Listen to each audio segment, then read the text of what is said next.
Welcome to Rajimurali vlogs channel. நம்ம இந்த பதிவில் பார்க்க போகிறோம் ஸ்ரீ கந்த புராணம். அது அடுத்தது 93வது தலைப்பு, இறைவிக்கு இடப்பாகம் அளித்த இறைவன். அதை பற்றி சொல்ல போகிறேன்.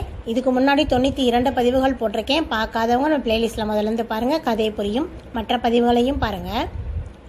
இறைவிக்கு இடப்பாகம் அளித்த இறைவன். முன்னர் பிரம்மன் படைப்பு தொழிலை தொடங்கிய போது முதலில் மானச புத்திரர்களாக சனகர் முதலான 4 பிள்ளைகளை தோற்றுவித்தார். அவர்கள் ஞானத்தை பெற்று தவ வாழ்க்கையை மேற்கொண்டு விட்டனர்.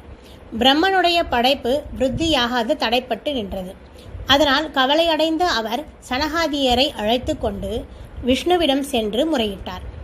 பரந்தாமன் அவர்களை அழைத்து கொண்டு சிவபெருமானிடம் சென்றார். மகேஸ்வரா, நான்முகனுடைய படைப்பு தொழில் விருத்தியாகாது தடைப்பட்டு நிற்கிறது. அந்த குறையை தாங்கள்தான் போக்கி அருள வேண்டும் என்று பிரார்த்தித்தார். ஈசன் தம் முன்பு நின்ற விஷ்ணுவையும் பிரம்மனையும் சனகாதியர் 4வரையும் ஹூங்காரத்தால் அழிந்து போகுமாறு செய்தார்.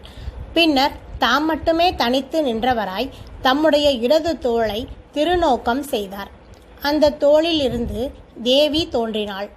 இறைவன் அவளை தம்முடைய இடப்பாகத்தில் இருக்கச் செய்து விஷ்ணு பிரம்மன் சனகாதியரை உயிர் பெற்று எழச் செய்தார். தேவியுடன் திருக்காட்சி தந்த இறைவனை அவர்கள் வணங்கி துதித்தார்கள். ஈசன் அவர்களை பார்த்து, என்னுடைய அருட்சக்தியாகிய உமையோடு நான் கலந்தேன். ஆகவே இனி நான்முகனுடைய படைப்பு தொழில் விருத்தியாகும் என்று அருளினார்.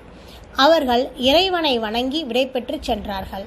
பிரம்மனுடைய படைப்பு தொழில் விருத்தியாகவே ஈசன் தேவியை தம் இடப்பாகத்தில் தாங்கி இருக்கிறார்.